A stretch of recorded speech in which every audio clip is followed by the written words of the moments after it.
Hi, everybody. Welcome to Movies with Mike. This is first video that I've made for this channel. I used to have my own separate channel where it was just my own thing where I did a bunch of crap. Where I also uploaded a bunch of podcast episodes that I did with a couple friends and stuff like that. That's kind of on hiatus at the moment due to a bunch of life changes that's happened and whatnot. So if you guys want to check any of that stuff out, it's on my other channel where we're called the Way Late Bloomers. So I wanted to dedicate another channel for stuff that I love to do, which is I just love talking about movies. So I kind of had a couple episodes that I did for about talking about movies on the other channel. I kind of wanted to get away from that and do my own separate thing for this. Like there's a couple videos where I talked about like my top horror movies of 2022. I think that's the last one I did, and then I talked about some of the movies that I saw at Sundance Film Festival earlier that year. I mean, I wanted to keep that stuff separate anyway, and so this channel is going to be mainly focused on movies and talking about movies and discussions and things like that. So first and foremost, I hope everyone had a very happy New Year. I'm kind of behind on the end of the year list as I normally am, so I thought my first list would be my top 10 horror movies of 2024 because this is kind of what this channel is going to be about. I mean, I'm going to try to broad and talk about a bunch of other stuff, but I think I'm mainly going to be focused on horror stuff. I'm also going to try to do a list for top movies, just regular movies, like non-horror of 2024, but I might be in the minority because there's a lot of people that saw films last year now for 2024 that they claimed it was a great year for movies, and I don't know, a lot of movies didn't hit me in 2024 like they did in previous years. I walked away from previous years definitively knowing what my number one or anything was going to be, and besides horror for 2024, I was kind of like, this is I don't know. So we'll see. I'm trying to work on that list, and I kind of would like to do a most anticipated for 2025. But anyway, we're here today to talk about my top 10 horror movies of 2024. Now, I do have 5 honorable mentions. I actually probably could have had more, but I was trying to narrow it down. So we'll start out with my first honorable mention, and that is going to be a film called Cuckoo. Now, this movie came out I think it premiered at a couple film festivals earlier in the year, and I first saw the trailer for it when I went to go see Immaculate. That's the first so yeah, went to go see Immaculate, and that's the first time I heard about this movie.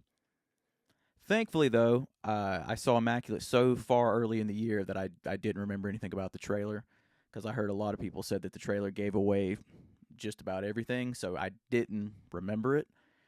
And then when I happened to see the trailer again in theaters, I just kind of looked down and didn't pay any attention to it. So this movie is very bizarre and strange, and it won't be for everybody, but it is very original and a very unique movie. It follows Hunter Schafer and her family as they move to this resort, and just a bunch of weird shit starts to happen, like just strange, very strange stuff. Dan Stevens is kind of the main villain in this movie, and he's great. I love Dan Stevens. I'm glad to see that he had a pretty good year, and he's also going to be in another movie on this list come later on. But yeah, Cuckoo is very it has some really good scares, and it's like I said, as the story unfolds, it's very strange, but it's a very unique movie. So I would recommend checking it out. I think it's on Hulu now, so if anybody wants to give it a shot. My next honorable mention is a movie called Strange Darling, which I think is a movie that came out last year, 2023 technically, but I didn't get a wide release until 2024 because I know it played at festivals and whatnot. Essentially, this movie is about someone trying to get away from a serial killer.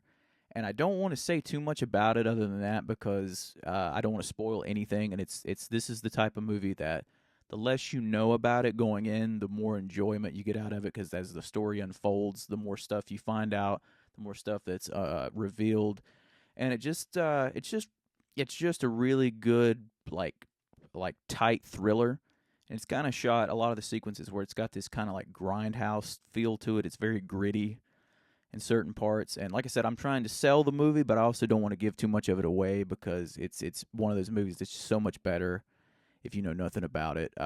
Very unique movie, very good movie. I would recommend checking it out. This movie is on VOD now if you guys want to rent it, and it's out on Blu-ray and 4K and all that stuff as well. Another honorable mention is one that I saw April. I think it's back in April when it came out. I really haven't heard anybody talk about it. Again, I think this was another movie that technically, or it premiered at a bunch of festivals in 2023, and it got picked up from Shudder. So I think it was April when it came out. It's a movie called You'll Never Find Me. It was. This is also a movie that I don't want to talk too much about because I don't want to give away a lot of the details and stuff that happens in the movie. But essentially, it's this guy who lives by himself in a very secluded area. A girl knocks on his door in the middle of a thunderstorm, and he invites her in. And that's all I'll say. They start talking about, different things, and stuff starts to unfold. Things start happening. Twists and turns start to happen. And I thought it was a really unique movie, and I know I've said that about the last three, but it's one that's kind of stuck with me all year that I haven't really forgot about, that, like I said, no one talks about. I know this movie might not be for everybody because it is on the slower side because it's really just two people stuck in one location talking for a pretty good while, but it's one of those movies where you just peel away at it and things get revealed and you're like, oh, okay, so you want to see what's going to happen with certain things. And it's a good tight psychological thriller, and like I said, to me it was a movie that kind of flew under the radar that no one really talked about. So if you would like to check that one out, that one is on Shudder. It's called You'll Never Find Me. Like I said, just know who you are going in because it's a little on the slower side, but for somebody like me, I really enjoyed it. Next up on the honorable mention list is a movie called Stream. This one came out around August of this year, and I think it played in theaters for a little bit. Lucky enough to catch it. Thankfully, it played near me. This is a movie that came from a lot of the crew from the Terrifier movies. It's a movie about these people in this hotel, and like they're streaming this game essentially about how these people in this hotel is going to die, and like has certain players that are going after them, and like the live viewers can vote how they die and or what happens to them or their fate and stuff like that. And it's got a bunch of horror alumni in this movie. I thought it was really good. I had a lot of fun with it. It was just one of those movies you can kind of sit back and enjoy it. It's just a fun ride. All the people that the people that are part of the Terrifier crew, like I said, they had something to do with this movie. I think one of the producer, if I remember correctly, don't quote me on this, but I think one of the producers from Terrifier, from the Terrifier movies, was the director for this movie. Like I said, a bunch of that crew came over and worked on this movie. Like I said, it's a lot of fun, like a lot of like throwback type horror movie, which is kind of like what some of the elements of the Terrifier movies are, and it was just a fun movie. So, like I said, if it sounds like something you're interested in, I would check it out. If you're a horror fan, it's good. If you're a Terrifier fan, I'll check it out. I think it's streaming. I mean, it's on VOD. I don't know if there's been a Blu-ray released of it yet. I hope we do get a Blu-ray of it because I would like to buy it. It was pretty good. I really enjoyed it. So yeah, that would be Stream if anybody's interested. My last honorable mention is a movie called Mr. Crockett, which this one is on Hulu if anyone's interested. I think it was a Hulu original. I thought this movie was really cool. I really loved the concept. It almost had like a Mr. Rogers meets Freddy Krueger type thing to it, to where it was this children's show, and if the parents mistreat the kids or anything like that, Mr. Crockett comes out of the TV and just really fucks up the parents. So it was really cool. And then and then when you get to go into his world, all the creatures in the world is really twisted, and it's nothing like what the kids see on the or the parents see on the outside when they're watching the TV show. It's completely twisted when they're able to go into his world, and they kind of set it up for a sequel. And this is a movie that I could see spawning a franchise because there's a lot of cool ideas you could do with it. So I would be very interested to see another movie for this. It was a lot of fun. So yeah, Mr. Crockett. It is on Hulu if anyone's interested in checking it out. But now, with the honorable mentions out of the way, let's get into the top 10, the cream of the crop. That's why we're here. So number 10 is, it came out very recently. It is Robert Eggers' Nosferatu. I was actually super stoked for this movie since they announced it years ago, and I thought Robert Eggers was the perfect director to take on a movie like this. It just screams his vibe about it and his style and everything. It's the classic vampire tale. It's a classic gothic vampire tale that we don't really get anymore. And I'm so happy vampire movies are making a comeback and they're actually scary, and I do appreciate that. There's a certain part in this movie that I won't give away that I was like, hell yeah, that makes vampires okay. Good, we're back on track. First and foremost, the cinematography in this movie is absolutely beautiful. I think it's shot beautifully. Some of the shots, I don't know how he pulled it off, but that's one thing that I would love to just sit. I could sit and watch a documentary or him talk anything about how certain shots were pulled off because it was just absolutely beautiful. I hope in some way, shape, or form this movie gets at least a nomination category in cinematography because it really deserves it. I have a feeling the acting part's going to be overlooked, but that's typical for horror movies. But yeah, I said this movie's just beautifully shot, very stunning. As for the acting, Lily Rose Depp actually does a fantastic job in this. She's great. And then, of course, I mean, because the stuff that she has to pull off in this movie is very difficult a lot of times because, acting scared in anything in a movie is kind of hard because most of the time you're acting to nothing. I know in this movie it's probably a little bit different, but she was phenomenal. Everything that she had to pull off, she did fantastic. I believed her in everything, and she was great. Bill Skarsgård was completely unrecognizable. You could have told me, I mean, I could have walked into that movie blind, not knowing that it was him, and I would never have guessed that was him. That dude completely loses himself into this role. I'm a big fan of him, so like anything he does, I'm always there for. But yeah, he was great. There's one small detail that I don't really like about the design of the character, but I don't want to give it away. So in case nobody's seen it, uh, I mean, this is somebody I really enjoy the original, the 1922 Nosferatu, the Max Shrek one. I think Max Shrek in that movie is pure fucking nightmare fuel. But so I was hoping for a lot of that, and there is certain scenes of that in this, but it wasn't quite there. But I'm not trying to compare it to that one. This is a whole different thing.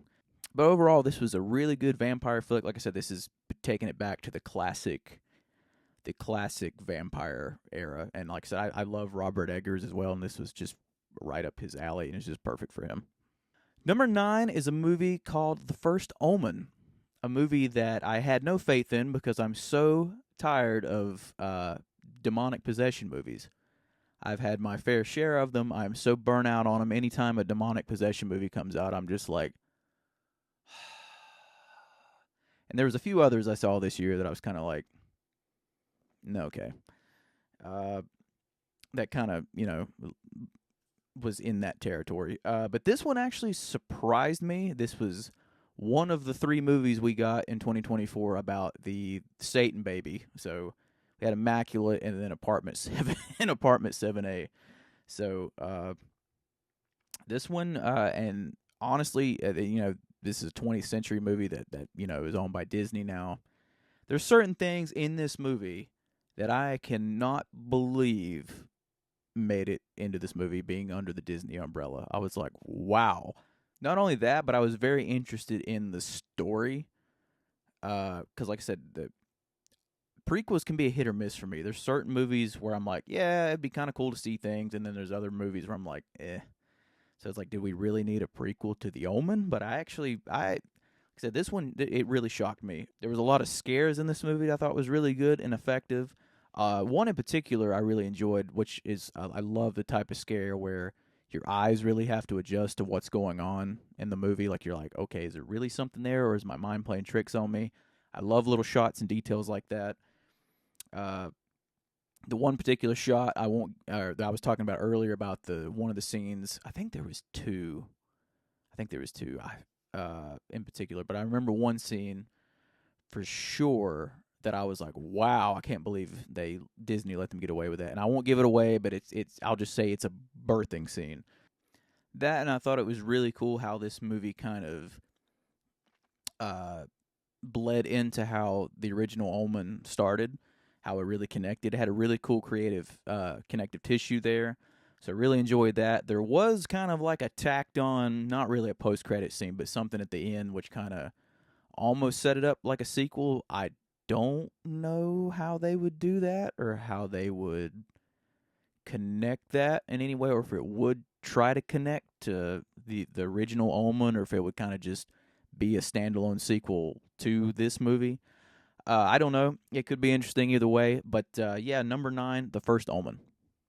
Number 8 is a movie called Smile 2. This is one of the movies I do agree with people about Naomi Scott, how she deserves a Oscar nom, because damn, she was fantastic in this movie. This movie was really good. It was very exhausting because there's so much shit that goes on in this movie that by the end of it, you're like, whew. So you're trying to take a minute to breathe throughout it, and it never really gives you a chance to catch your breath in this movie. It's kind of, once it hits the ground running, it kind of goes, and it happens pretty early on. So again, well, just like with the first one, there's a lot of effective scares in it, a lot of fantastic camera work. The opening scene too, I think, if I remember correctly, was shot as a oneer, which I think it looked fantastic. I would really like to see that particular character. I'm not trying to give anything away, but I would really like to see that particular character, like what happened with him leading up to certain things and leading up to that moment, and but I don't know if we'll ever get that. There is a Smile 3 that's confirmed. So I don't know if we're going to go in that direction, or if we're just going to get a whole completely different story, if it's going to follow how this movie ended, which would be very interesting. It would be, I think, how that would, yeah, it would be very interesting how that would play out. Again, not going to give anything away, but yeah, because it'd be interesting if how they'd answer a lot of questions for that. I do think I enjoyed the first one more, which I believe I'm in the minority on, because there was a lot of people that love this movie. I can understand why, but I don't know. The first one, I liked kind of the I don't really know how to describe it. I liked the how the first one kind of felt more smaller in a way, and this one felt way bigger. Because you're following a pop star in this one, and like the first one, you're just following a psychiatrist.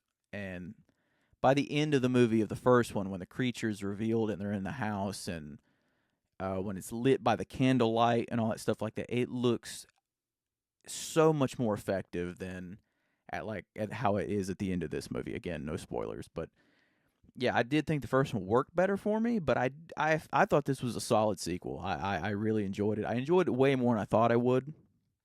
And this is coming. I didn't think I'd like the first one.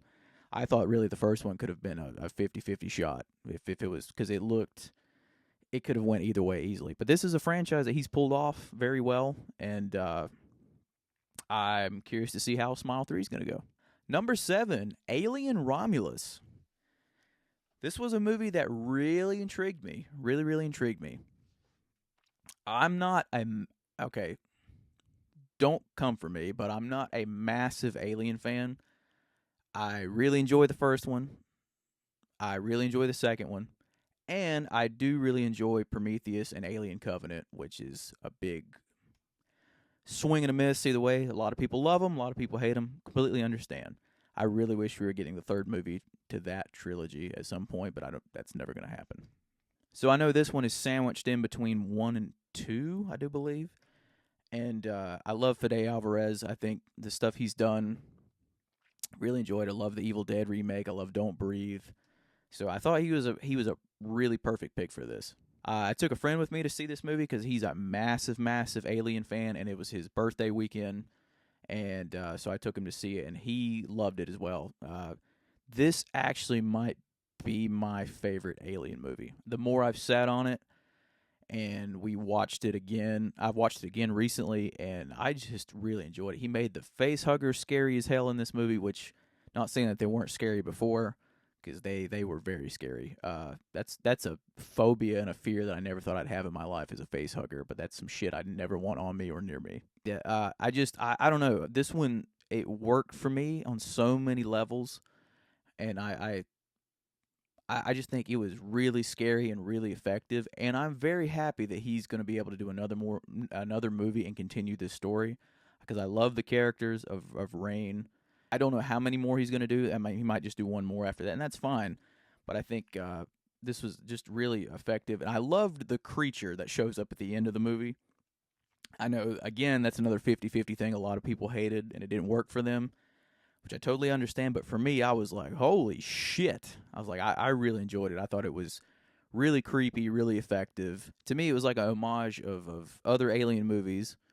But and then there were certain parts in this movie where I thought it was going to have like straight connective tissue to Aliens. And my guesses were all wrong. I even talked to my friend after the movie was over about it. And so he thought the same thing, but didn't go that way, which is cool. I love movies like that. So really effective, really creepy. One of them. If you love Alien, this is the best one since the original. In Aliens, like I said, this one might be my favorite going forward. I've always liked the original Alien. It was never one that I was like, it was never my favorite franchise by any means, but it was always a movie that I really liked and respected. But I really believe this might be my favorite Alien movie. So don't come for me. I'm sorry, it's just my opinion. Number 6 is a movie called Abigail, another vampire movie, which I'm happy again we're getting vampire movies, and this one was just a lot of fun. It was just so much fun. I know. Again, this is a movie that didn't work for a lot of people, but I just had a blast with it. It's like, you got this ragtag group of people that are put in this house to essentially guard a vampire to try to make it through the night, and twists and turns happen throughout that, but even though these characters are not good people, you still have a lot of fun with them, and you're still kind of rooting for them. And like I said, it's just a lot of fun overall. Again, Dan Stevens, awesome to see him again. I love the dude, so I'll watch anything with him. Melissa Barrera, I'm so happy she got to work with these directors again. These are the same two directors who did the last two Scream movies, which I'm not going to get into all that.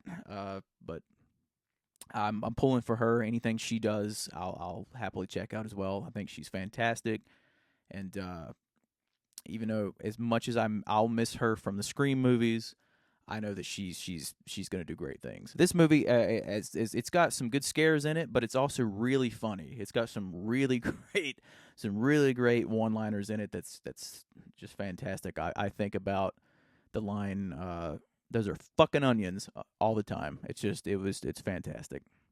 And I also love that the two directors said that this movie was kind of in the same vein as The Lost Boys and Fright Night and stuff like that. And I absolutely love The Lost Boys. I think it's one of my favorite vampire movies. You can tell a lot of that same flavor came from The Lost Boys and stuff, and they took, little nods and stuff like that from there.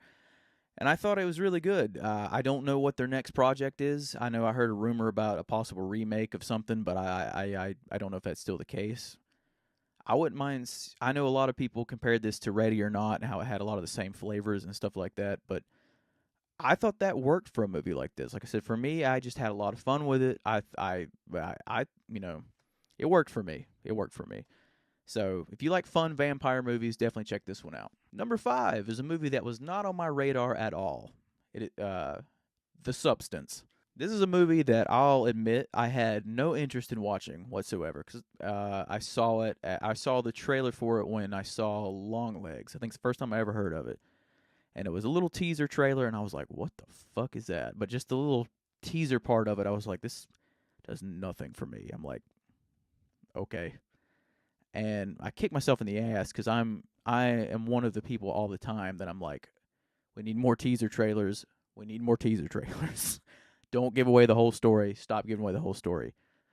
And that was a perfect teaser trailer because you didn't know shit. It was just odd, like very odd. So cut to a few months later, everybody and their brother was talking about this movie. So I was like, okay, cool. I think it was around Thanksgiving or so, or whatever, or was it Halloween? I don't remember. Somewhere around there that I finally checked it out. And I was like, wow. I love the story. And I love this idea of these two people from the same person trying to coexist together and how that has to play out.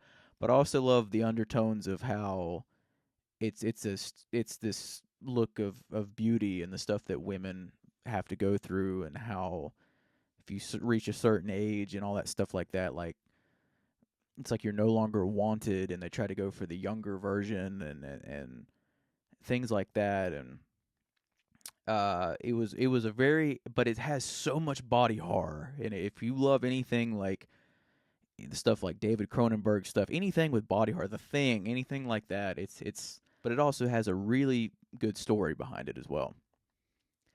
It's good to see Demi Moore back in something. I'm so happy that she won for the Golden Globes. I hope that she is nominated for an Oscar as well. Margaret Qualley was fantastic as well. I was really pulling for her, and she's been in a lot of stuff this year, but I thought she was really fantastic in this movie. The amount of stuff that she had to do, and same with Demi Moore, the amount of stuff that she had to do as well and pull off, and it was a very unique movie about uh, someone trying to stay relevant today, like in what she's doing, and trying to hang on to her youthful side. And when she finds this stuff called the substance, she's able to, this younger version is able to come out of her, and but she has to, they can only coexist. They have to take weeks. So like one week it has to be Demi Moore, and then the next week it has to be Margaret Qualley.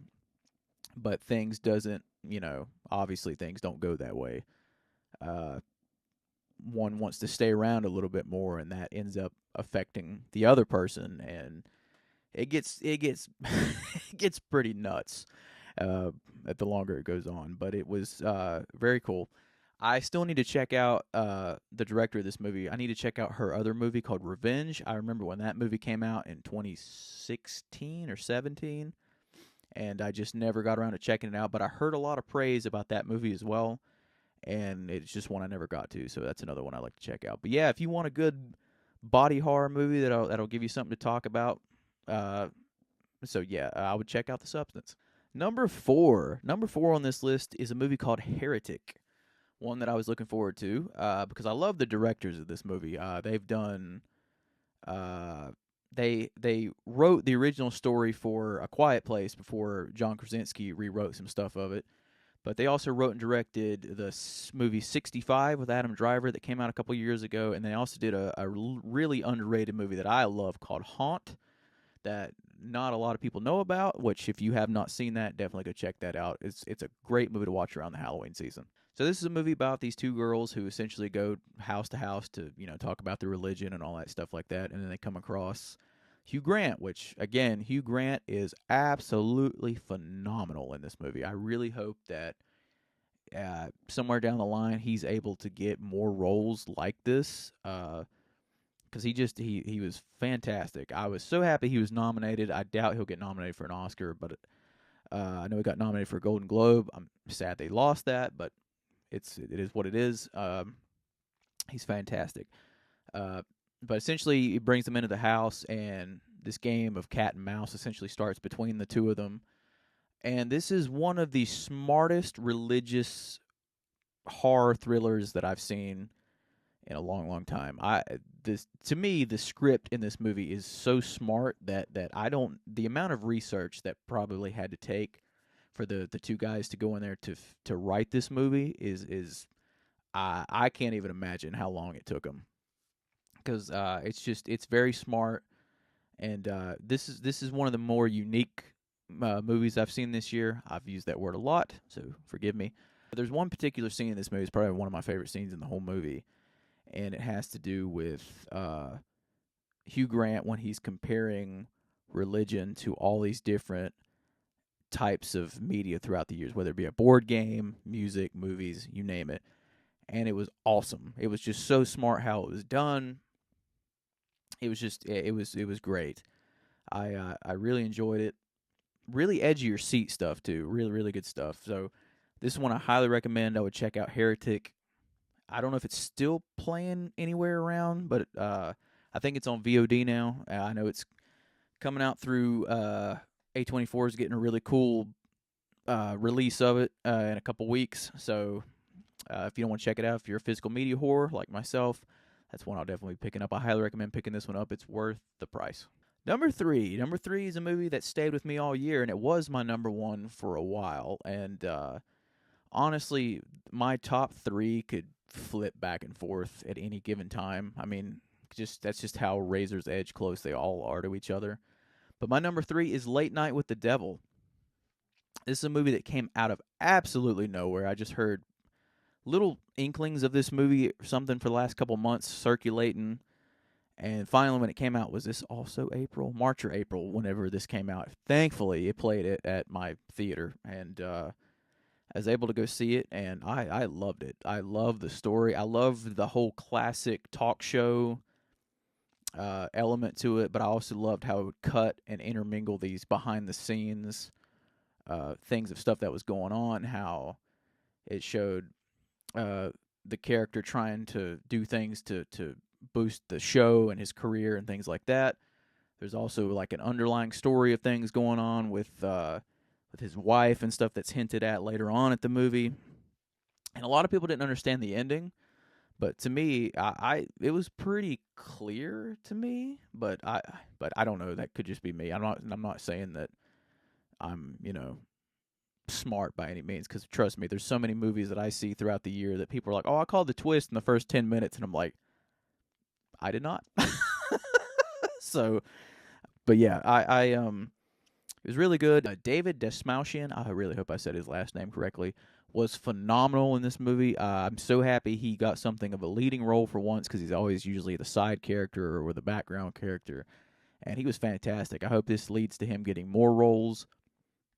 But I know a lot of people kind of complained about the CGI and stuff in this movie. There was also practical effects in the movie that I thought was really well. CGI stuff didn't bother me. Maybe it's just because I was so drawn into the story of the movie, and but it's about this guy on Halloween night who has these three people come on his show and talk about different things. The first one's like a clairvoyant or a psychic, and the second one's somebody is trying to disprove everything. And the third one is a doctor who saved this girl who was the last surviving member in a cult, a satanic cult, and now she's possessed with something that connects, and supposedly the thing that she's possessed with might be connected to David's character. So it was really good. I really enjoyed it. It's just a lot of fun.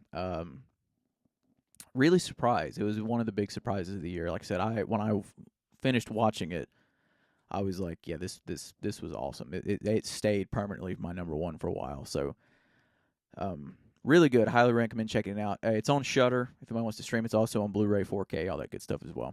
Number two. Number two is Long Legs. This was a movie that I was so excited for. I know that a lot of this didn't live up to a lot of hype for people, which I get it, I understand. But this movie for me was one that I was hooked. I was hooked by the first image that Neon. Kudos to Neon, because Neon marketed this movie so well that it packed theaters. And that's something that rarely happens anymore, especially with horror movies. So kudos to Neon, but like the first teaser images with this creepy cryptic people talking, to the first teaser trailer to the full trailer, it gave you nothing. It gave you nothing about the story other than Nicolas Cage was the serial killer and Micah Monroe was, hunting him down. It's very Silence of the Lambs-esque, has that vibe to it, which is movies this is the type of movies we don't get anymore. But I thought this movie was creepy and eerie as shit. It just oozed atmosphere. The way certain things were shot, and the way it held on shots. And I love movies like this to where it takes the approach of, you have somebody in a single frame, but they're kind of off camera, or they're kind of whatever, or they're off to the side or whatever. And it kind of focuses on it, and you're just darting around the background the whole time trying to find anything that can be lurking back there. Yeah, I love movies like that. And Osgood Perkins, most of his movies are like that. It was the same way with The Black Coat's Daughter, which is also a movie I highly recommend that a lot of people do not like. But I actually really enjoy. I think it's creepy as shit. A lot of people think that movie's really boring, but I think it's super creepy. It's the same with this movie. This, like I said, I know a lot of people thought the stuff with Nicolas Cage was hilarious. They thought it was funny. But to me, I don't know. I didn't get it at all. I didn't get the whole comedic bit of it at all, because to me, there's people like that actually out there in the world, and stuff like this can happen. I don't know about so much of the supernatural element that happens later on, uh, but I mean, it was just super creepy and effective. And this is the one movie this year that I literally left my first showing and then literally went and watched it again. And then the next day, I took my mom to go see it. So it was one of them. It was one of the movies that I saw like 3 times in one weekend. But I don't know. I just, it really worked for me. Like I said, a lot of people, I know it was hyped up. It was overhyped. Is scariest movie of the year, scariest movie of the decade, all that stuff or whatever. I always take that stuff with a grain of salt. And it's like I've always told people, it really depends on what scares you. That's what, that's the whole point of horror movies. There's certain things that can work for people that really scare them, that others nothing. Like satanic stuff can really scare people. Serial killer stuff can really scare people. Demonic possession can really scare people. It just depends on what scares you. And why this movie didn't scare me, it definitely got under my skin and creeped me out.